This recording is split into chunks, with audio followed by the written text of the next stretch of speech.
Hello mga ka-mobile cubing, gagawa tayo ng WeChat account. Ito tayo sa WeChat. Ito pala guys. Kaya nag-log out muna ako sa aking account ng WeChat. Okay. So ito ang mga option. Wala na yung sign up. Ito pala guys, punta kayo dito sa sign up. Fill up nyo yung mga information na kailangan dyan. Mark.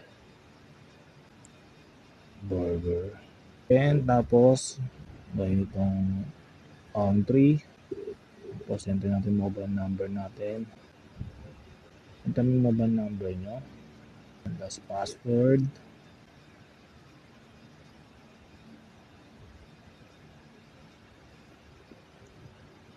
May bread, accept na something. Accept yung continue. Tapos itong sinasabi ko guys, accept nyo lang yan. May lalabas dyan na QR code. So ang gawin nyo yan. Yan yung mga security verification. Yan yan. Okay. Okay. Mag-pass na.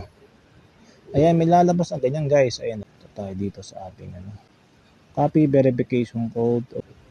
Paste mo lang dito. And next. So, ganyan siya guys. Okay, ayan na. Nakagawa tayo na account sa WeChat guys.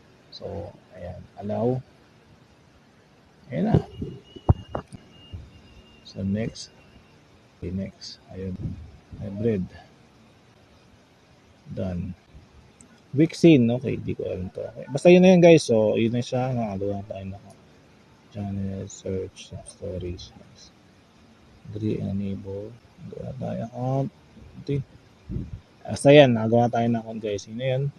So, thank you guys sa panonood sa ating short video.